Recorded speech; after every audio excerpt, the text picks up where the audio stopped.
All right, all right, all right. What up, party peoples? Bobo here, BrassReel Bobo here, back with my partner Andrew. What's up? How you doing, man? It's late over here. Yeah, man. Hey, I got two kids, so all you assholes watching this better be appreciative. Yeah, that is very gracious of you, man. Thank you for doing this. And also that was partially my bad for us cutting it short the last time because I just No, man, it's your mom's fault. yeah, that's right. It's all mom's fault.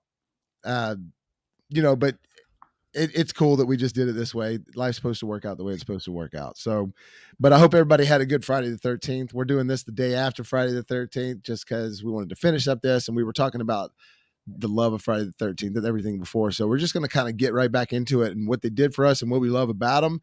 But going to go through those first ones that we did starting off. So the first one, Friday the 13th, with the mom, and this one obviously didn't have the baghead or Jason in it yet, but this is the only poster that I had on here. I remember I forgot until just now that I was like, shit, I forgot to load that other poster up. Yeah. But we agree that's a legit horror movie. Nobody even knew that Jason was going to be a killer yet. It was just this cool surprise hit after Halloween. People were still really thirsty for those new slashers like that, and it worked. You agree, right?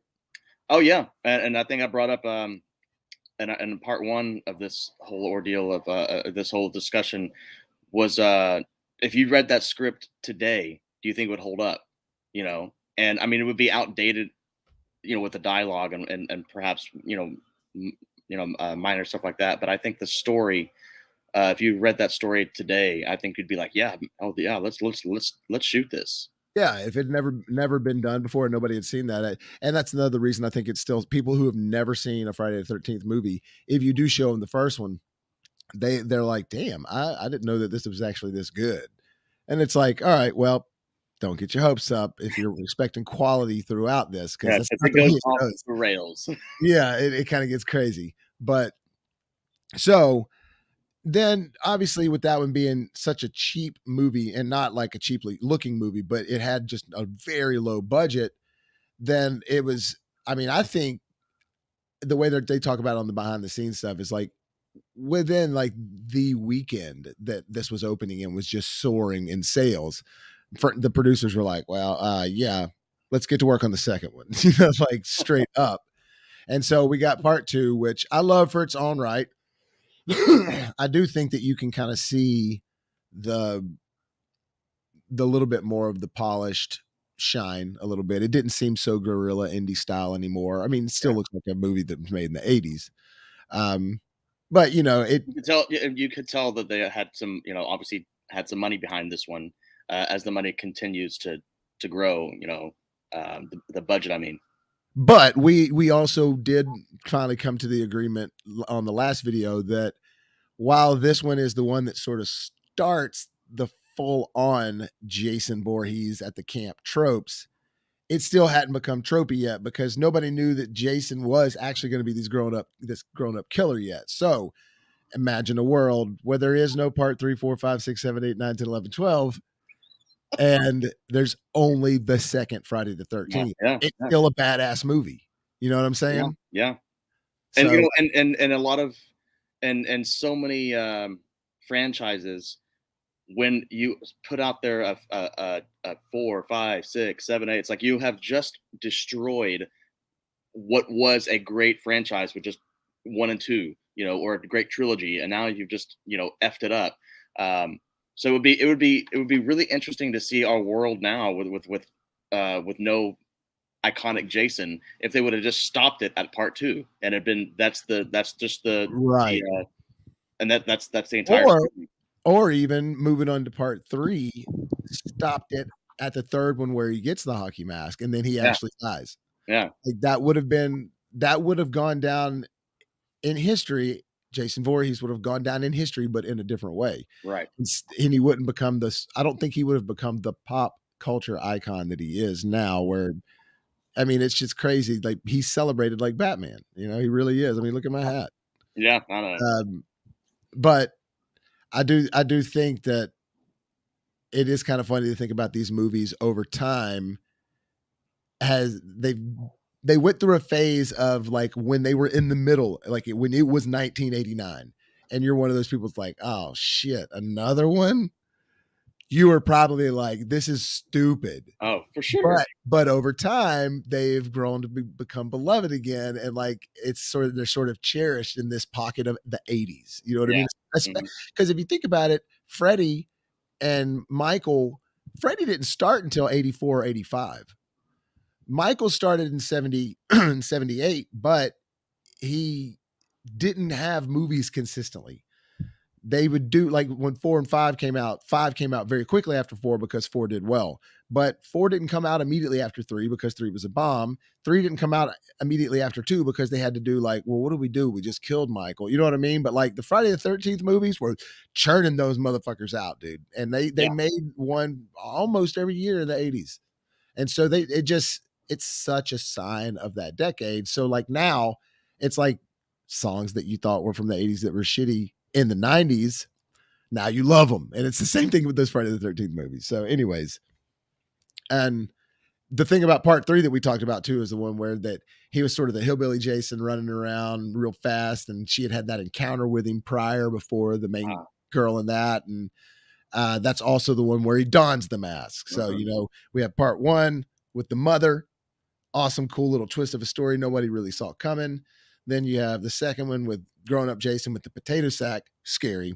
But then you have the almighty hockey mask that comes in part Yeah. 3. Which I made a joke in part 1 where, it's kind of when you realize it's Jason killing everybody in part 2, it's kind of like, okay, so wait a minute. Did he not ever drown? Where has he been this whole time? And how's he a giant, you know, freaking 7 foot tall monster of a man? What, how, and but the filmmakers rather you just not really ask that question. So And I'm okay with it. I'm fine with it. Like if I think too hard in these movies, then they become something else and they're not what they are. It was just the right formula that works for these to where you're like, uh, they almost sort of conditioned you by the time you're watching the fourth one. You're like, all right, just give me what I want. I want to see some kills. I want to see some boobs, and I want, you know what I'm saying? Like, and I want to see some scares. Like, it's just funny how it created all this formula, a yeah, very simple formula. that's right. All right, so part 4, which I've talked about, still got it right here, which is Final chapter, which my was not the final chapter. not the final chapter at all. And we'll get to another title, which is really funny here later on in Yeah. this. But that one is, I've said this and I said it the last one, my favorite one to watch involving Jason. I think the first one's still the best one because it is a legit, like really just cool original horror film. But the fourth one is the best representation of Jason, in my opinion. And it's got the best feel of Jason. I do like Kane Hodder kind of best as Jason in certain aspects, but as a whole, I think the part 4 Jason is the scariest Jason. Maybe running a little close with Derek Mears in the remake, but we'll talk about that when we get there because he was badass. Um, anyway, so part 4, I think it's just well directed. It's also done by another guy, the director Joe Zito, who did other horror movies, and I just really there's something about that one that sticks out, and it's also a fan favorite. I'm not the only one that feels that way. But then we moved on to part 5, and so this is where we'll pick up our full on discussion. So they did kill off Jason in part 4, Yeah. Yeah. and the intention was to keep him dead, so they say. Hmm. But the part 4 did so good involving, oh, and that's the one also involving Tommy Jarvis, which was little Corey Feldman playing him at the beginning of that one. Well, that one did so well, and people were like, damn, dude, like even then it was received well. And people were like, this is a good Jason movie. And they're like, let's do this shit again. And then they went season of the witch, where in Halloween it's not even about Michael Myers, and this one is a Jason imposter, and that I mean, well, no wonder it's considered one of the worst ones. Aside Well, from, I mean, I guess there's good moments in it, but it's not a Jason movie when you really get down to it. it's not a Jason movie whatsoever. And it's it's just such a disappointment once you find out what really happens at the end. You're like, oh, are you Yeah, flipping yeah. kidding me It was right no, here? it was dude. It was lazy writing, man. That whole I think part 5 is lazy writing. Very lazy writing. But that's also because you had a porn director who was doing it Uh, and I just think that's amazing that they hired an actual porn director to do it, which is like what? Are you guys serious? That's why the nudity in that one is the best. It's got the most. Okay, so check it out. And first off, here we go. I found this is going to be a shitty overlay, but it'll be the overlay we have. And that good job there. Clint just called us on the phone. He said he was going to send us a call. That was Clint calling me. Luckily, it's a Friday the 13th ring. So if you want to call back Clint, all it's going to do is go. But that was funny. He said he was going to do that. Yeah. But so this was the poster. This was the very first launch poster for part 5. So if Jason still haunts you, you're not alone. Now, the cover of that right there, first off, it's called, oh, that's another thing. Up until part 3, it was just Friday the 13th, Friday the 13th, part 2, Friday the 13th, part 3. Part 4 was the first one that gave it a subtitle, The Final Chapter. And then this one kept the subtitle, and they kept the subtitles going until they stopped calling it Friday the 13th. Right. And you could tell, I guess, from the A New Beginning that this was their attempt at a reboot, if you will, even though it was, like we pointed out already, it was not a Jason movie. So, you know, but A New Beginning was certainly, you know, the reason for. Well, and the idea was to, I do think originally was to get Tommy to actually start being the killer. I think that's what they had pitched at him. So, and I'm going to take this poster off here in a second, but what I'm going to show you is, so that's the Tommy Jarvis that they got for the second movie. Now, here's what's funny. That's not even the Tommy Jarvis in the movie. Yeah. So it's not Corey Feldman, obviously, because he's going up, but like that's not even the guy in the movie playing Tommy Jarvis, just somebody on the poster, because they put this poster out before they were finished with the movie and even knew what they were doing with it. Yeah. Well, they did that with part 1, the scariest movie ever seen, and didn't even have any footage. But at least it was just a Friday the 13th logo. At least there wasn't a freaking dude on there that's like, well, that guy's not in the movie. You know, it's like, can you imagine a Star Wars poster with someone holding a lightsaber and you never see him in the movie? Oh, You yeah. know, it's like, that's the same type of thing. It's like that guy's holding a machete, which you do see our Tommy in a flannel hold a machete in part 5 at the end, but it's just not that guy.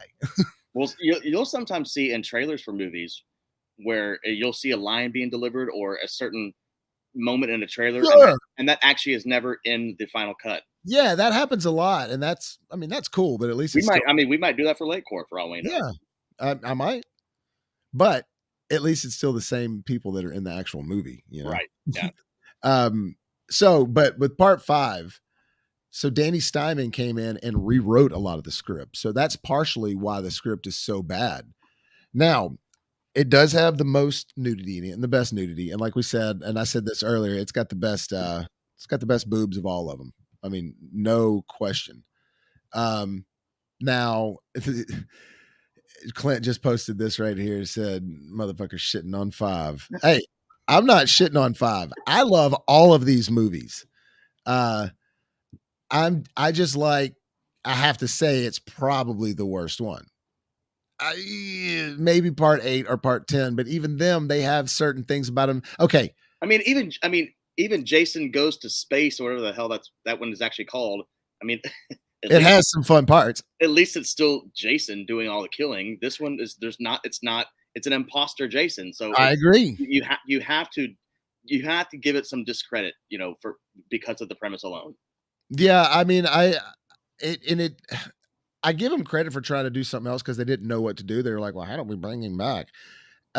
So yeah, that I understand your ambition, but if you just think about the whole premise, okay, so the whole premise of part 5 is they're at this, okay, this is what's really funny to me. They keep on going to this camp.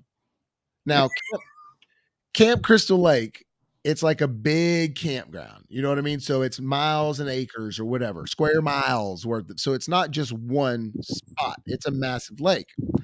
But if people keep dying, why do people keep up? They're just like, is it like, well, people died over at that campground. We won't go over there, but we'll go over to this one. Yeah. And it's like, it's still at the same spot where this motherfucker Jason is. And so they keep on going to these campgrounds. And then in part 5, they establish a mental rehab institution, like halfway house that's out on Camp Crystal Lake where there's been mass murders. Yeah. That's what part 5 is. So they're doing that already, which is ridiculous. But But I just even backtracking to part 3, even part 3, they don't. What happened? Even in part 3, there's not a whole lot of discussion about what happened in part 2. And even if they're actually, I do think they talk about how it was 5 years later, 5 years later, 5 years ago, 5 years ago, 5 years ago. But still, it's not a conspiracy. It's a true story that happened at Camp Crystal Lake. And there's always a camp over there. That's what I'm saying. Why do they keep fucking going back? Yeah. Hey, will you try to do me a favor just real quick? Will you turn your computer just a little bit to one direction? There's wind hitting it. Like, I don't know. Where do you know where the mic speaker is on there? Anyways, I just didn't know if maybe you can put your hand kind of in front of it or something. That's not like it's just the wind just hits it occasionally, and it's like. Oh, I'm sorry. I'm not. You're hearing it because you're on headphones, but I don't hear that. Yeah, I mean, but I'm saying the stream might pick it up. Is what I'm saying because the stream is picking up what I'm hearing. So, anyways, so I just accidentally hit that. So Clint just said Avengers ripped off Jason. What does that mean? I'm trying to think of how the Avengers ripped off Jason. I'm sure he'll probably explain to us. But we were talking about part 5, and the other thing about part 5 that I think is just so silly is the way the opening part goes down with that fat kid getting killed by the other guy in the whole chocolate bar, and that guy's chopping wood at a mental institution. Yeah, it's just like you're gonna let that guy chop. What are you doing? These people are supposed to be crazy, and you just give them sharp, bloody instruments, like sharp, deathly instruments. It was just the whole thing is just ridiculous from the premise. You can watch it later on in life because it's like, oh, look at this cheesy slasher movie that's also a Friday the 13th film. But it's just the kills, even though it's got the most kills, they're all off screen for the most part, and they're just not good. They're just all like, meh. And then when you got little Reggie Reckless, that little black kid in there who screams like a girl, who's hilarious, but he survives. But then when he throws like Jason off the barn balcony, and you see that Jason dummy like hit the spikes on that, and you could totally see it's a dummy, dude. It's like it like does this like, and the whole body's like straight and bouncing, like it's just hilarious. And I bet you they had money for that one. You know what I mean? Like it's the 5th one. They've been doing good. And even Frank Mancuso, the producer and some of the behind the scenes, he talks about it. He's like, in these movies, he's like, look, even by the 8th one, we're spending more money on them, but we were making so much money. He's like, and they were still just costing nothing. So anyways, damn it, that wind's back again. It was gone and now it's back again. Sorry, man.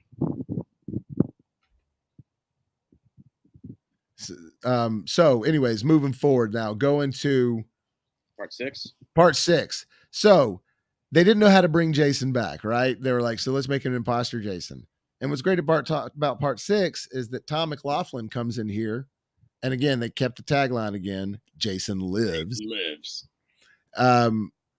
This one, Tom McLaughlin was a huge fan of Gothic horror, and he talked about this. And so he's like, why don't we just do it the old Gothic way? Why don't we strike him with lightning? And that's what they did. So Tommy Jarvis is in this one again because he escapes at the end of part 5 from the mental institution, supposedly. Mm-hmm. And he shows up back to this town in Crystal Lake, and he's trying to warn people about Jason because he went to try to bury Jason, or he tried to go make sure Jason was fully dead. So he digs up the grave and he's like, I'm going to kill this bastard once and for all. It's so ridiculous and over the top because when he stabs him, the lightning comes down, and it's totally Frankenstein. And for sure. Yeah. And I dig that. I can get into that because right away I'm like, I see what they're doing with this. They're having a little bit of fun. And the rest of the movie, if you notice, it's very satirical they're making fun of the franchise without making fun of Yeah, Jason. they did become self-aware. I mean, you got a girl, I think there's a line where a girl says something along the lines of, "I've seen enough scary movies to know if a man's in a mask that you should run." So this was the first one that they started making the characters more self-aware of what is in front of them. What's the situation Well, at hand. or like the one thing when like Jason kills like the two guy, like that one guy slams him up against the tree, Yeah, and and then and he there's a smiley face and right, blood. Yeah, like shit like that. They just started having fun with it, and it's like I actually can buy it because I can tell you're doing this on purpose. So it's like let's have some fun. But they still kept the Friday the 13th element in there somehow, yeah, and still kind of kept it suspenseful, and still got you into the movie. But it's full of one liners, like the cop is like, you see the red dot. When I pointed at your nose, you move, it goes you bang. And like one of the guys, it's like they got the whole enchilada, and he's just like, "You listen to me, hot shot." Like it's just full of like those type of one-liners yeah. that are straight from the '80s, and so And isn't this one the one where Tommy is kind of seen as like the crazy guy? No, and like his love interest has got his love interest in this one. Her father's the sheriff, and he's like, "You stay yeah, away from Tommy." yeah, he's Yeah, the one. He was just one. He's like, "I'll bust you in the stone." And like he uses all these phrases. He's like, "Right now, hot shot," like Clint Eastwood would talk or yeah. something. And Yeah, see, nobody believes it. I've read before that the people believe that this one is the first one where they officially are making Jason more of a supernatural uh, killer It is. because the way they brought him back. But I kind of think that it's always been supernatural. You got the storyline of a fucking kid who drowned and he comes back. Like I mentioned, he comes back and he's some beastly 7 foot tall monster man. That's supernatural shit, man. Like they just want to talk about it. No, okay, so look, that's a great argument. You're right. It has been supernatural to an element of like, well, how did he come back? Did he really drown? How does he?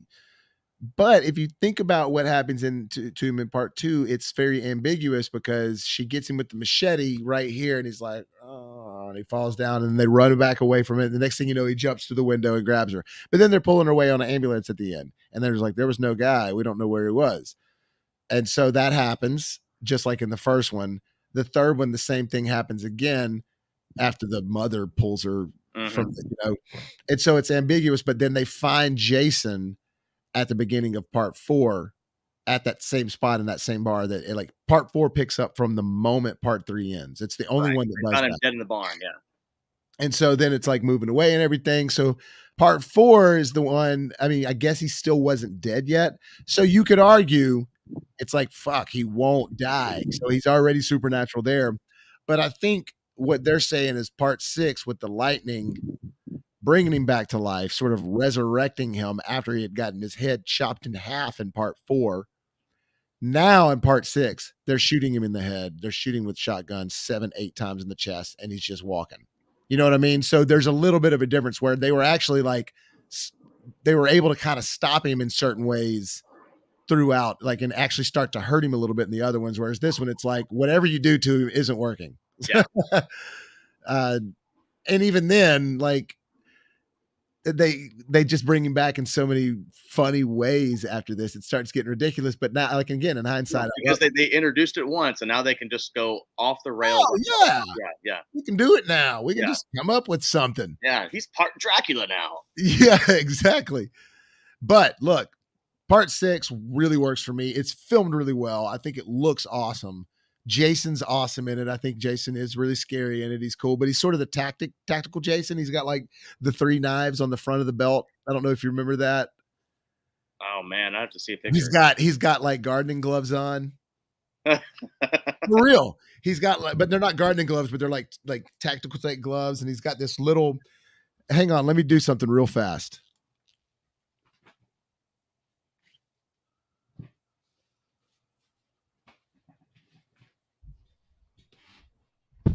So I just went and got one of my toys, and I'll try to put it in front of the camera. So like, see what I'm talking about? Oh yeah, yeah. So Yeah, he like was like, what is that? We got a flask in there or something, or yeah, a canteen of stop, vinegar? dude. Yeah, what are you about to go be MacGyver or something there, dude?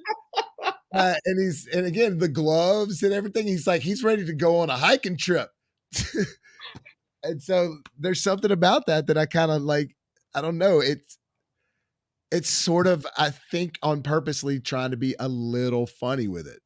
You know what I mean? Oh But yeah, he's still menacing and there's still some fun kills. There's also the one where he kills that one girl and the wallet floats up and the American Express card floats out. I mean, it's total product placement right there. They probably got a huge yeah. loan from Well, American Express. I think that the writers, producers, I think they all started kind of recognizing or realizing that hey, we have to start adding, we have to start kind of making fun of this whole thing. We have to find So, ways to make it people yeah, still watch it. right. That's all. How can we still make people buy a ticket to this? Right. And So let's that's make it, all. so let's make it scary, and it's also a little bit satirical and tongue in cheek, and it just continued to go that route as well. And this one also, while being tongue in cheek, a little satirical, also had the kids in it. This is the first one. So if you think about this, up until this point, it's always been the counselors getting to the camp before the kids. This one, the kids arrive. Yeah, And that's true. Jason's walking around and he's like creeping up and looking at the kids where they're sleeping. And so that one for me as a kid, I didn't realize how satirical it was. It was only later in life that I realized, oh, they're totally like having fun with this one. You know what I mean? Yeah. As a kid, it was still Jason, and all I could think was he's at that fucking summer camp with those kids, and like I just like that one guy, and for some reason I'm drawing a blank on his name, but he's a Hollywood producer now, but he's a special makeup effects guy, and he has been for years. But he was talking about Jason Part 6, and it was just like I felt the same way he said, just like, man, finally when the kids got saved at the end, it was just like, yes, oh, you save the kids, because like in my head, if he didn't kill the You know, kids. Greg Nicotero. No, but it's No? it's the other guy with the glasses and he's got kind of dark hair. You'd know him if you saw him. It's one of his buddies. So there's KNB, Hmm. which is K, which is I can't know what it stands for. N, which is Nicotero, Yeah. and B is Berger. And Howard Berger is the other guy with Greg Nicotero, and the K is this other guy I'm talking about. Okay. It's their special makeup effects company. But anyways, you know him if you saw him. I swear to God, you'd be like, Right. oh yeah, that guy. He does interviews and shit all the time. He's worked on everything. But yeah, he was just I felt the same way he did, because to me, if Jason didn't kill the kids, then I felt like I didn't have to quite be so scared at summer camp anymore. Even though if I was out camping, I would always think about Jason. I would Mhm. always be like, shit, where is he? But for some reason, that movie, part 6, because he didn't kill the kids, it slightly validated for me. As long as I'm a kid, Jason won't kill me. Oh You yeah. know what I mean? It was just funny to me like that. So 6 was extremely successful, and they decide, well, let's do another one. So they go for part 7, and they still just call it Friday the 13th, part 7, The New Blood. Oh yeah. Yeah. That's right. Because at the end of 6, he is they chained him down back into the lake, and he just kind of floating in there, dead, waiting for that new blood to bring him back again. Right? Exactly. Oh, yeah, that's it. And you have some slight personal ties to this movie. Why is that? You want to talk about that a little bit or no? Me? Yeah, with Laura Park Lincoln. Oh, oh Uh, yeah, yeah, yeah. This is the again they brought. Oh, okay. So you may not even know this. So this is the one where for anyone watching, this is the one where they bring in a girl who's got supernatural powers, like telekinesis, and um, for all the bad movies, for all the bad Friday the 13th that have been out there, and that we'll continue to talk about. Um, the fight scene with the telekinetic girl and Jason is actually not really all that bad. It's pretty cool. this is the What, first one that there was actually someone that actually put up a fight that right? Jason was like, "Oh Yeah, shit, yeah. you actually can get me." Because she has some superpowers. Was actually pretty. It was actually pretty cool.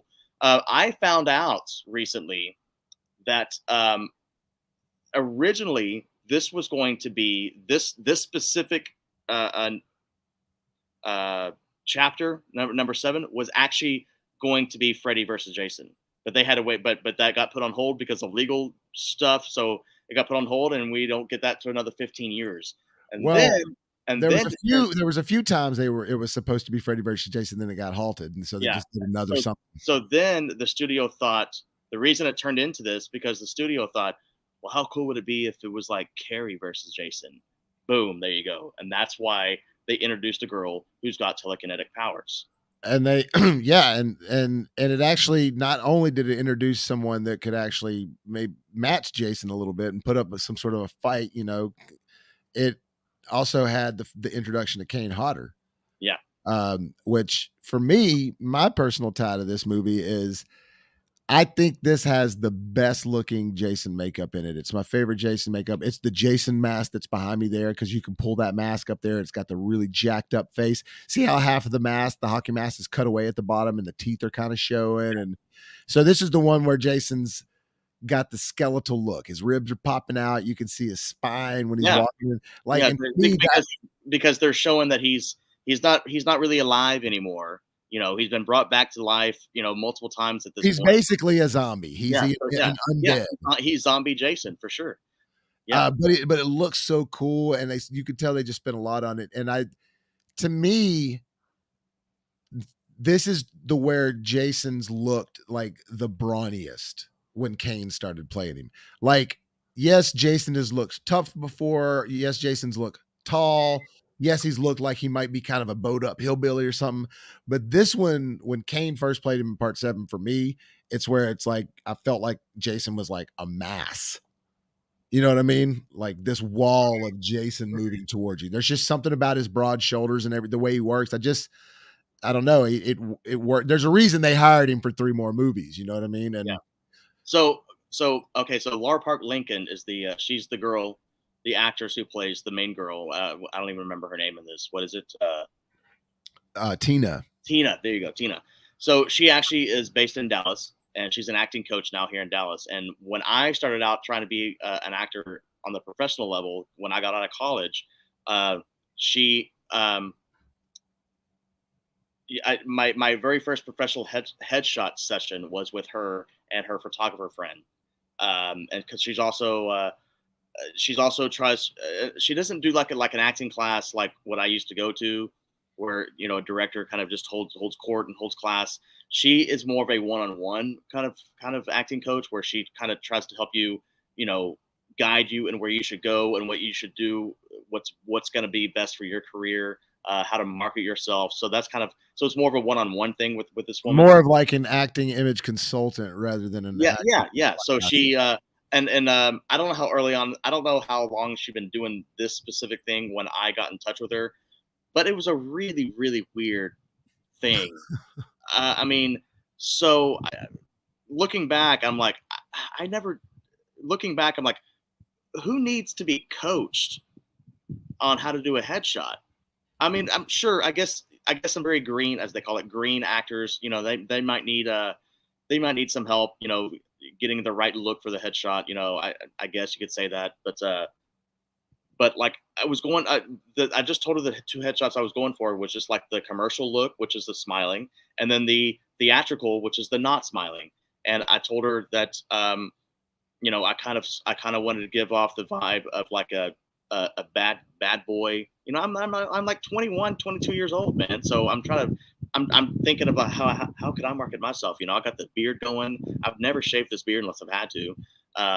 And so, man, so we're taking these photos with this photographer that she's friends with, and she's all like behind me and or behind the camera as he's flashing, and she's like, I'm not seeing the bad guy, I'm not seeing the bad boy, I'm not seeing it, and I'm just like, so looking back, it was kind of just a weird thing, and she's still an acting marketing consultant kind of Well, because there's another local actress that I know, um, uh, here in Dallas who's she's going back and forth from LA to Dallas, and she's always crediting Lar Park Lincoln for everything she's doing. Well, you know what? And this is a big city. So, Yeah, there's you can find a market for everything in a weird way. And not to say there's not a market for it, but that you say that's different work for you. it was just weird, man. Well, that's your personal tie to it. Yeah. And my personal tie is that while this is my favorite Kane's performance as Jason, I saw him at a Comic Con, and not only did I get him to sign this copy of my DVD copy, not my Blu-ray because I got that later, but so my DVD of Part 7, I got Kane Hodder to sign that. It says to Bobby and all that, but I also got a picture of him choking me with his two hands, and he's just like, and he really choked me, dude. And I think I was wearing something similar to this, and I'm just like, and then I got done, and I was like, damn, dude, it's really choked me there a little bit. And he was just like, well, I had to like make the picture look real. But he was a really cool dude. He talked to me for a while. I commented on some movies that he had done outside of the franchise, outside of Friday the 13th, and that made him happy because I commented on BTK, Hatchet, things like that. And he was like, "You like BTK? You saw that?" I was like, "Yeah, man." I was like, "You were really good." I was like, I was not surprised, but I was impressed at how well Did you. he portray the BTK killer? Yeah, he in the movie BTK. He plays Dennis, and he does a really good job, dude. He plays like a deacon of the church. He's got glasses on and everything, and like he actually has a full on acting role this time. He's not just playing a monster. Yeah, yeah. Um, and he did great. Like it's extremely viable. So I told him that, and you could tell that meant a lot to him. That like, Right. thank you for looking at my work and not just thinking of me as Jason. While he's extremely proud of Jason, and he loves the fact that he plays Jason more than anybody. Um, we'll get to the story about him and the Freddy versus Jason and why he didn't play. And it's like when I met Spike Lee one time at an event, and I wasn't really supposed to go and shake his hand, but I did anyways because I was like, I don't do this fucking job. I'm gonna go shake this guy's hand. And I told him, and he was kind of it was I could tell it was kind of like, okay, all right, thank you. But the minute I mentioned that 25th Hour is one of my favorite films, oh hey, thank you for recognizing that movie and not Yeah, because nobody ever talks about that one. right. Yeah, no, that's cool, and I think you just got to get to those guys in the right way. But, Yeah. anyways, that's my little thing with it with Kane. He was and then you got to work slightly with the lead actor in this movie, Tina. So she's got the whole telekinesis thing, and that was a cool angle. And so instead of them doing the sort of slapstick, self-aware route, they went back to the serious route with this one. Yeah. They tried to make this one intense and serious, and for the most part, it works. It's directed by John Carl Buechler, who actually did special makeup effects for years for horror movie. He did a lot of stuff. He directed special second unit for people a lot, but he did a lot of stuff for the Halloween franchise, for Freddy, everything. But this is the first one of any of those that he actually directed. And he even said right away, he's like, "You want me to do another one?" He's like, "Didn't they just make 6 of those?" But they said that they'd let him have some fun and created some creative shit. And so immediately he hired Kane because Kane had done some stuff in a movie for him before. And so he's really the reason that went the darker direction again. Cause he was just like, we have to, he's like, with 5, they just lost it. 6, it was cool that it was lighthearted and everything. It's like, but we can't stay in that lighthearted vein. The studios didn't know what to do. So Beekler brought it back into this, like, well, let's try to tell like a cool story that doesn't involve Jason and have Jason in there. And that's what they did. Her little backstory with her professor, which by the way, do you know who not her professor, her doctor in the movie? You know who her doctor is in that movie, her psychiatrist? I bet you're gonna tell me. It's Bernie from Weekend at Bernie's. Oh no way. Yep, sure is. When you see it next time, you'd be like, "God damn, it sure is Bernie." He just doesn't have the mustache and the glasses, and he's not going. Yeah, and he's not a corpse. Yeah. But yeah, he's the guy in that. And you're right though about the fights and stuff with her and Jason. They actually work well. They're cool. It's viable. You believe it's like, all right, girl, do your Yeah. thing. And In fact, I would not actually mind seeing more of that kind of stuff in horror films or thrillers. I think I even mentioned to you when we were throwing ideas out there about what to do for our film, which ended up being Late Court, which was just like a throwback to slashers. But I was like, I would love to see a movie where like a Jason Statham kind of guy, who you just do not fuck with that kind of guy, is getting is getting chased by a Michael Myers. I mean, just imagine a Michael Myers facing off against a Jet Li or a Jason Statham. It's just Yeah, like, somebody that could really actually is like not a dumbass and somebody that's tactical and thinks and like we yeah, don't create the situation where Michael just gets the best of him. You right, actually make it to where like, oh, this dude's about to do some shit. Make it like Hard Target or something.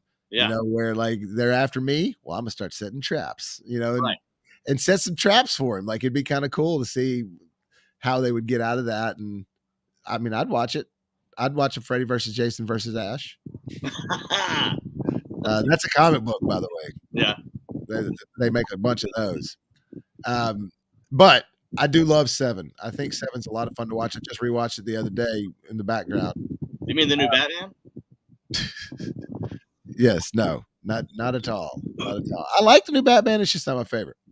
I I I can rewatch Friday the 13th Part 7, The New Blood 5 times in a row before I rewatch that Batman twice in a row. I just For everyone watching, we went and watched the new Batman together, and I whispered to Bobby at a specific moment. I don't remember what moment it was, but I was like, "Dude, this is straight out of the movie Seven." oh, it is. Boom. Yeah, no, it is. Everybody I think agrees with that. I mean, the whole thing it was look, not trying to dog on that. I like that movie a lot. I do like it. I just it's not I it's not what I wanted from a Batman movie.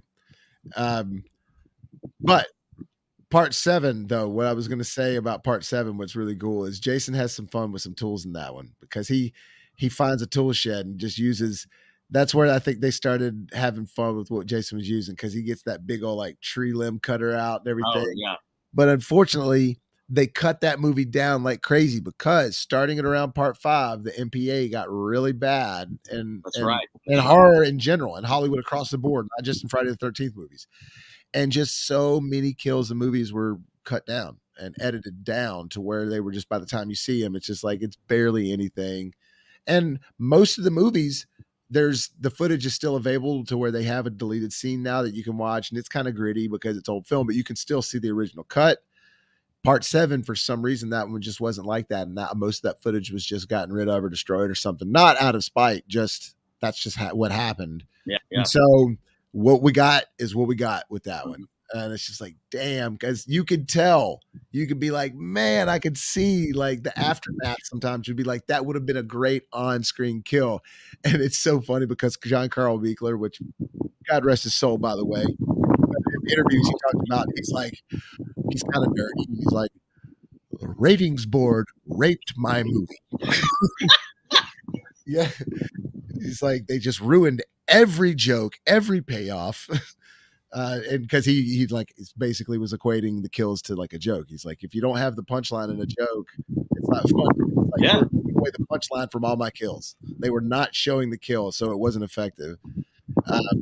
And it shows that it was really cut down, but I still don't think it takes away from the feel and tone of that movie. It's got what's really cool, and a lot of people may notice this or not notice it, but by this time they were still, starting the movies off with a little bit of the cool, like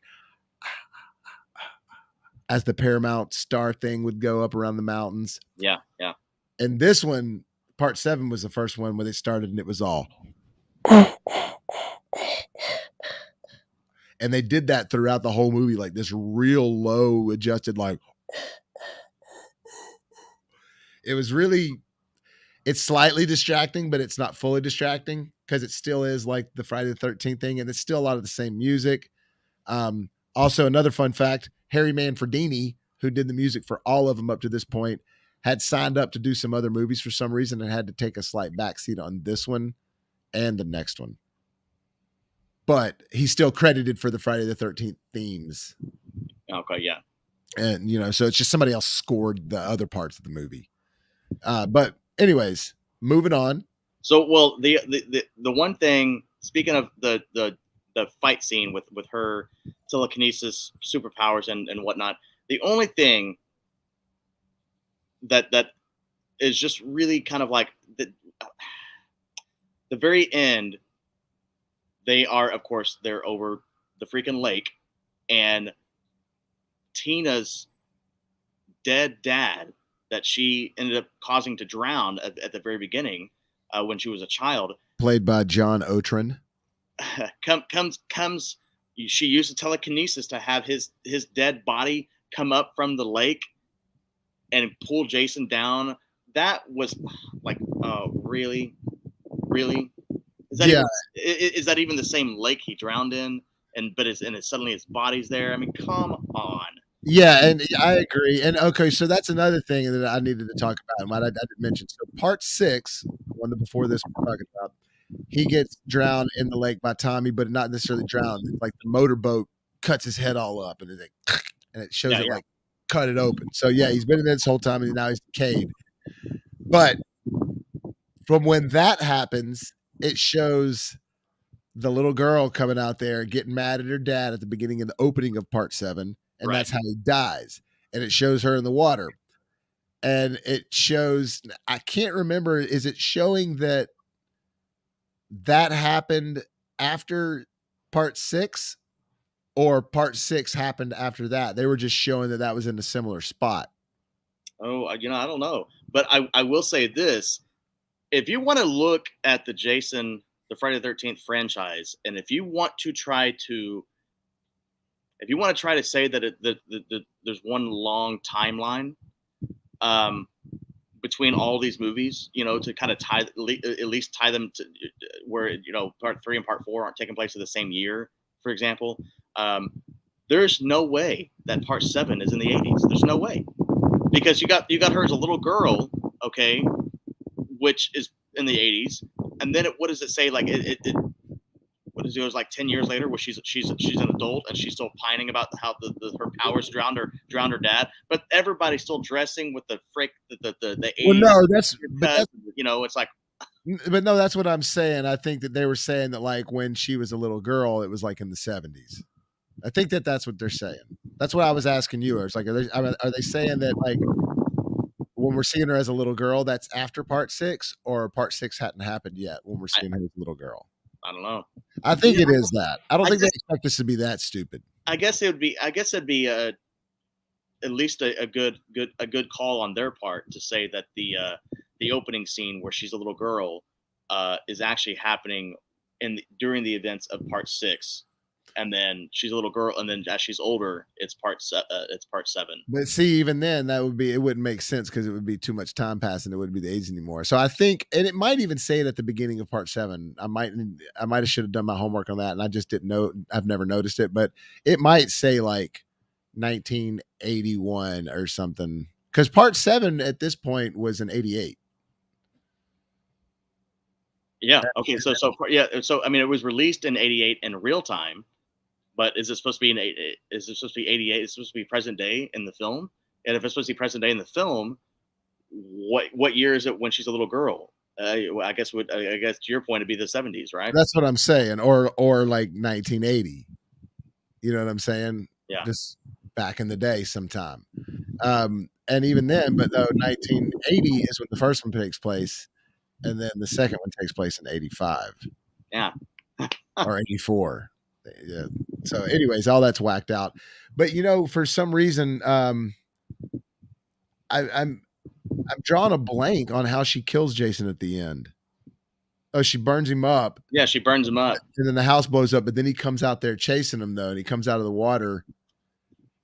Oh, and then and then she gets the dad to come back up, and then the dad brings him back down. That's right. Out of the water, because So, water is supposed to always just like, be his weakness, I guess you could say, right? no, it's not actually. If you think about it, in part 6, he walks straight into the water.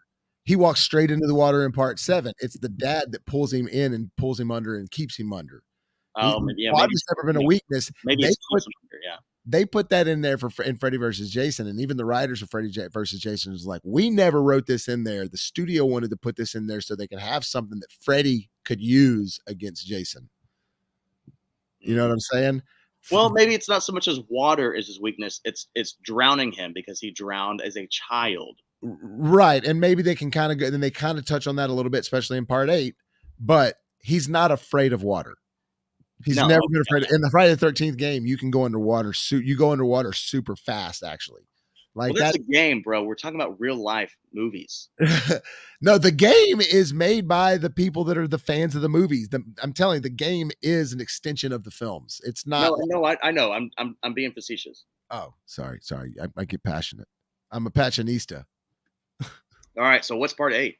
So with part 8 coming along, this is where it was like, not only can you tell that they were running out of the steam, but it was the last one in this vein. It was the last one under the Paramount regime, if you will. But this is where we got Jason Takes Manhattan. Oh, So this one was such a letdown because about 20 minutes of the movie takes place in Manhattan, and only about 5 minutes of that was actually filmed in Manhattan. The other parts of it were filmed in Vancouver. So what and happened? this, I think this, in case anyone was ever wondering where Camp Crystal Lake is supposed to be, I think by nature of figuring out the coordinates of where this takes place and taking a ferry, he doesn't he like get on a ferry and somehow he's in Manhattan. Right. That means Camp Crystal Lake's got to be up north, maybe like in the Jersey area, right? Well, and that's been established at this point because there's a sign that you can see in the back in the gas station in one of the movies where it's like, oh, it says something about Jersey. So, and there are woodsy and country areas in Jersey and New York and stuff like that by the water and things like that. And there are cities as well, but I think it is that sort of Jersey, New York area that's not city. You know what I mean? But with that being said, with this one, there's this girl in it, and her name is Rennie. I don't know what. That's a weird name to me. Just call her Renee, but Rennie. It's probably spelled that way too. She's got this thing that she's all afraid about, and she's afraid of water. And you don't really know a whole lot of why, but when her and a bunch of her friends that are graduating, they have this graduation party they're taking this on a New cruise. York. Yeah, and it's like it's not even like it's like a cruise ship, but it's not a cruise ship. It's very small. I mean, Yeah. you can see that when you're on it. They don't make it out to seem like this awesome cruise ship. It's Because just if I'm afraid of water, I want to go on a boat. yeah, well, that's part of it. They're trying to convince her, but even then it's like, what are they setting up here? And turns out that she has this sort of teacher, mentor person, or uncle or whatever, who's a piece of shit and tried to teach her how to drown when they used to go visit Crystal Lake. And not teach her how to drown, teach her how to swim, but he would teach her how to swim and he would throw her in the water, like right in the middle of the lake. And it'd freak her all out. And apparently, one of those times when she was underwater, she saw the spirit of the Jason boy. Okay. Oh. So she's a little afraid. She gets on there. And of course, what happens at the very beginning of the movie, but before we see Rennie and her friends, we see this one guy and this girl chilling on this little boat on this water out in an area that looks slightly familiar, and it says Crystal Lake. And they drop an anchor down, and the anchor just happens to hit this wire that Jason happened to be laying on from part 7. But of course. And it just ignites him. It's such a, like, at least part 6, when they did the electricity, there's this huge dramatic scene where they're digging him up and it's all gothic and he's got the spike and he's like, ah, and there's lightning and Jason comes up and rips him to shreds. I mean, at least that's there. This one, it's like, oh, an anchor hook hits it and he's all comes back to life. Lazy writing, man. Lazy writing. Oh, for sure. And then he jumps up on the boat and he decides he's going to kill these 2 teenagers. And one of them just happened to bring a hockey mask on board to have some fun with his girlfriend. Yeah. Well, why would you not do that? And this hockey mask just happens to have the same slit in it that Jason got from part 3. So maybe one could argue that they're making masks to sell based on a real serial killer, because in this movie, Jason is a real serial killer that people talk about. It just gets so like, even the kill scenes are just like, come on. Dude. I mean, oh yeah. Well, to add to the supernatural that has been introduced since part 6, I think there's a scene where Jason punches a guy and his head just completely falls off. Oh, I mean, he it's is. a boxer he punches too. Oh yeah, yeah, it's a boxer, and he just. Somebody I used mean, to taking a punch. yeah, he just takes this entire head off with a fucking punch. They were holding no punches when it comes to Jason Oh yes, in this movie. he did it, ladies and gentlemen. He just did that. Man, where's my God? I gotta keep on remembering to bring my little laugh track button that I have. Where Oh. oh, Look at me the Wilhelm scream. yeah. Um, yeah, he punches a guy's head off. There's another cool scene though where this one guy goes into a little like hot room sauna area where they have these like heat rocks, you pour the water on. Oh yeah, I remember this part. Yeah. Picks up one of the rocks and shoves it in the guy's chest. That's pretty cool. I like that one because that one's just like, oh, that one's brutal. But he also picks up Kelly Who. Remember Kelly Who's in this one? A young Kelly Who. Oh yeah. He picks her up when they're on the dance floor and he holds her up and he squeezes her neck and it just goes, and then he throws her across the room. It's like, really? That's all you got on that one? There's one girl that gets killed in the shower, and you're thinking this, and she's the hot girl that draws the like anatomy thing on her chest and her bra and panties, and the old man teacher's all like, oh yes, yeah, oh yes. And anyways, I'm thinking, oh man, she's gonna have this awesome kill scene in the shower where there's a mirror. You got it all set up, and then you see her for 1 second as she's like screaming. She's like, ah! Jason's walking towards her with a piece of glass, and then you see her later just on the ground with a few pieces of glass in her like shoulder. Like, it's like, man, you are making this almost PG-13, but it wasn't their fault. It was the ratings. They got raped by the ratings. Yeah, it was definitely not their fault. But most of the movie takes place on the boat.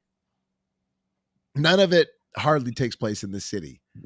But when Jason does get in the city, and Rob Haddon is the guy who directed this one, he starts talking about how he's like, look, the reason, so it started out that we were going to do it, and they were going to take this ferry to New York, and they were going to be, Jason was just going to start slicing and dicing in New York. And diced. Then we started slice and dice. Then we started realizing how expensive it is to shoot in New York. So then we was like, all right, well, let me see if we can do this here. And so basically what happened is to keep budget and everything, they could only shoot in New York for like 3 days. And so all the stuff you see in New York for the most part is like Times Square, all these establishing shots that they could show intermittently throughout the other Vancouver shots to make it consistently feel like New York. So you get Jason walking right in the middle of Times Square, and it's cool. That's back when Times Square was like a dirty, bad place, not a cool place to go. Yeah. So it was all bad, punk rockers and everything, and that's just got the famous scene where Jason walks past and kicks that boombox. Yeah, so badass. Another thing about this movie, though, that was awesome before we saw it was the trailer. I don't know if you remember the trailer or not. I vividly remember this trailer. I remember this being the first Friday the 13th trailer I ever like actually remember seeing, like when it was airing. You know what I mean? Well, when did this come out in 89 or 90? 89. Okay, so yeah, it was literally like a year after part 7. Yeah. The only ones that there was a gap of a year in between was in between either part 3 and 4 or 4 and 5, and then in between part 6 and 7, I think there was like a gap. But again, it was only a year of a gap. But the trailer to Friday the 13th part 8 Takes Manhattan it's creeping up on Jason. Or it's creeping up on this person that's standing up on this like waterway looking out to the water right there of New York. You know what I'm saying? Yeah. And it's all da, da, da, da, da, da, da, da, and it's like slowly panning in on this person's backside, like holding onto the rail, looking out, right? Looking out there, like, and it's all start spreading the news, and it's just panning, getting closer and zooming. And as soon as it gets close to the back of the like shoulders and the head, motherfucker turns around and it's Jason. And you're like, oh shit. And then it just all of a sudden this poster pops up on the screen and you're just like, oh my God. And it was just like, of course everybody was excited about this. Why wouldn't you be excited about that? You know what I mean? It was Yeah. just like, what? Jason's coming to the city? And then when you go and watch the movie, it's all on a boat and it's barely in the city. And yes, it's Kane Hodder playing Jason, but their choices that they went with Jason, the makeup, the way they kill him, this boy that keeps entering Rainey's mind when she's like looking in the mirror in the bathroom and she's starting to see visions. First, she sees him as the boy she saw as when she was underwater and he as a kid trying to swim. Then she starts to see him in the mirror, but every time she sees him, he becomes more and more rotted. And then by the end of the movie, he's like the Jason at the end of part one. And it's just, Oh, that's right. you know Yes. what I'm talking about? I remember this now. Yeah, yeah, yeah. Well, yeah, there's like a mutagen kind of liquid that just yeah makes like reduces him down to the little boy that he was. Yeah, and it's just like because it's like a toxic waste Yeah, plant they're yeah. in or something, and that's also where Rennie gets taken by that one drug dude. That one drug dude shoots her up with heroin, and then Oh, yeah. Jason kills them, and then Jason also comes over to that teacher, dirty old teacher guy, and shoves him upside down in that nasty trash can and Well, drown. It was all weird. don't they ultimately still end up at Camp Crystal Lake at the end of this one? No, they end up walking into the city. Like they kill Jason, and they're like, "We did it." They're like, well, let's finally go see New York. And they don't say that, but that's what they're implying. And they literally like they survived and that they start walking into the city. That's how it ends. They're not back at Crystal Lake. Now, at this point, because this one got scathing reviews and it was not well received. It did well opening weekend and shit like that, but people were like, "What?" Uh, and I will rewatch this one a lot, and it has and this is another one. The other ones opened up always with the and you'd see the Paramount thing, and it would start kind of creepy. This was the first one that started off with that song playing on the radio, and you would hear a guy over the song's like, and the guy's like, night. It's the weekend nights where the reckless come out. And he's like speaking over it, and then the title Oh yeah. comes up. It's just all groovy, and it's just something's different about this one from the get-go. You know what I mean? It's not that the opening, the other ones, it was like the black screen, and you would see all the different titles, and then finally it would open up into the Crystal Lake. This one just was totally different. And I think by the end of it, they were like, all right, we're done with Jason. Paramount was done with Jason at this. And so they started selling off the franchise. Finally. And they sold it off, dude. And they sold it off to New Line. I just want to make this comment real quick. I wish that when these horror film franchises come about, right? Unless you're going to make it like Scream, where, and I know this is hindsight, okay, I get it, but unless it's going to be like Scream, where it's always a new killer, who is it? Stop killing them. Just let them always fucking win, and then you don't have to get this ridiculousness of how do we bring him back? Well, I mean, that one did so well in the movies, we got to bring him back. Like, well, you should never kill him. Just let it end with him winning all the time. Yeah, that's how. I mean, that's essentially what. Even though he is becoming supernatural in the new Halloween films, he's still not killing him. You know what I mean? He didn't kill him in the first one or the second one. But I mean, yeah, Halloween's getting supernatural in the sense that he can't die, but there's not an explanation behind it. That doesn't bother me though, because we've never got an explanation for Michael, so it's all right. I'm cool with that. Okay, well, I know you might have different opinion, but I'm all right with it. It's well, I just think too logically about stuff, so I'm always like, well, why is that happening? Why did they make it like that? You know, because it makes me wonder: is it lazy writing where you guys don't even have an answer? You just wanted to do this, or I think with Friday the 13th, it was lazy writing for sure. With the new Halloween stuff with David Gordon Green, I don't think it's lazy writing. I think that's always been the scary thing for Michael is to not know too much. Like when you start knowing a lot, it starts to take. Like by the time they got into there's no motive. Well, in part two of Rob Zombie's Halloween, when that started, that was. You knew so much about Michael and his past with his relationship with his doctor and his Michael and his mother and all that stuff that it was like now I'm just wondering how this Dateline episode is going to play out of him trying to chase his sister down. You know what I mean? It wasn't in the first one. You're like, why the fuck is he doing this one? And even with Rob Zombie giving you that explanation of a backstory of a bad childhood, for me, takes away from the mystique of Michael. Like in John Carpenter's original, you don't fucking know why, man. You just know that he's doing it. And to Yeah, me, but that's the worst. yeah, Like but as far as scary. that's also become a popular thing to do is let's show why this person is bad. Like they did that with Maleficent with the Sleeping Beauty. Like Sure, they who did it with Hannibal. who gives a shit why some of these people are bad? I don't care to know why the backstory and why Maleficent was evil.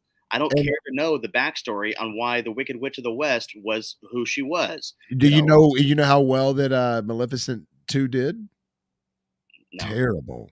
Super bomb. Yeah, the one you're talking. Yeah, nobody gives a shit about that because that's just a prime example of them trying to market off of something. It's the same thing with that they did with Solo. When they made Solo, it's like, man, I don't know if anybody wants to see the adventures of Han. It's just I don't care about how he got his gun and how him and Chewie met. I just don't.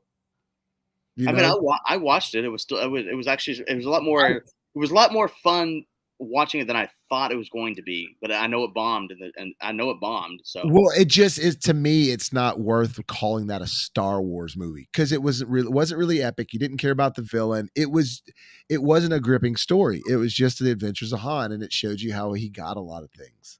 It showed you how Han got to be a pilot. Showed you how he got the Falcon. It showed you how him and Lando met. It showed you how him and Chewie met. It showed you how he got the fucking gun. It showed you how he got the scar on his chin. It was just full of that. yeah, and you're not wrong. But I think that had that idea come to them in the '80s when Harrison Ford could still play Han Solo, it would have been huge. See, but I just don't think that that's what Star Wars is at its core. I think Star Wars is a saga. It needs to be a saga. It needs to be a space opera. When you start doing this sort of let's market a character, I don't think it works anymore. That's why I think Boba Fett didn't work. Mandalorian worked because we were thirsty for it, but I Well, think that's going to fade out. no, I mean I don't. I mean I've always said that that to me you can't call it a Star like when I think of a Star Wars movie or a Star Wars show, I want to see lightsabers. I want to see Jedi. You didn't have that in in the Solo movie, and they had to bring it. They had to kind of they had to bring that in the Mandalorian series. And Boba Fett. Don't get me started on Boba Fett. I think they realized how boring Boba Fett was, and they're like, we got to save this, but we got to put Mandalorian back in. We got to put Baby Yoda back in here to keep people watching it because. You guys, you and Jeff were telling me to rewatch that and finish it, and I did, and it was okay, man. It just wasn't all that great to me. Yeah, the Luke scene was cool. That was it. But I mean, it's like, but that doesn't make the whole show cool. Well, we were telling you that because that's going to be where Mandalorian season 3 picks up. Yeah, and that's fine. But I just don't care. It's kind of like the Disney Plus shows. I'm starting to not care. You know, I hate to say it that way. I hate to be that way, but I'm just starting to not care. Now, hey, we're getting off the rails, and I've got to go soon. Well, here, but that's what I was going to say. Why don't we do one more, and we'll do 9, 10, 11, and 12. You sure? Yeah, well, because we've already done this for an hour. I don't want to just speed through the other movies. All right, man. Whatever you say. You know what I'm saying? Well, I'm just saying it's already 12:30. It's okay for have 3 parts, and also too, it's much easier for people to get through an hour video than a 2-hour video. So if people want to watch in parts, I'm cool with that. And look, we are talking about 12 movies here. It's not like we're just talking about a few. Yeah, touche. Yeah. And you know how much I love them. I have a lot to say about them all. And look, there's a lot to say about the next ones we're talking about. So especially Jason Goes to Hell, which is the next one. That one was the birth of a new Jason, let's try to really experiment. So we're going to talk about 9 through 12 next time, if that's cool. As well as the remake. Well, 12 is the remake. Oh, okay, yeah. I'm referring that as that part 12, which is also. Are you referring to 11 as Jason vs. Freddy? Oh yeah, Freddy versus Jason. That's what I meant. Yeah. Yeah. So part 9 is Jason Goes to Hell. Part 10 is Jason X. Then we got Freddy versus Jason. Then we got the remake. So which combines a couple of them. Yeah, and we'll talk about this when we get done or on the next one, but over time, and I actually have done a full review of that one. Over time, man, I like that one more and more every time I watch it to where Oh it's yeah. now I actually really love it. And Mhm. because the first time I saw it, I thought it was fun, but I was kind of like, I was wanting this to be a little more intense, but now like it actually checks all the boxes for me. It's really interesting how that turned into that. Mhm. And it's so juicy, bro. So juicy, dude. Travis Van Winkle. We'll talk about him too, but Stupendous. stupendous. But he's just like, oh, just so juicy, dude. He calls her dude. Great performance by him, by the way. Yeah. Love to hate that guy, but all Yeah, right, man. he was in the final season of You, or the season 3 of You. Yeah, I haven't finished it. I Oh, haven't yeah. finished it. He's an interesting character in that one. You know what though? He's actually in it a lot because I think he's in the first few episodes, or at least by the third episode, I think he's in it. No, he's one of the main characters in season 3. Okay, yeah. So I have seen that he's in it because now it's starting to ring a bell. And this is getting off the rails, but it's still kind of talking about Friday the 13th, and then we'll go. But the guy that has the shirt on in the remake that says "fuck Christmas." He's the one with Willa Ford in it, and he Yeah. gets Oh, shot. yeah.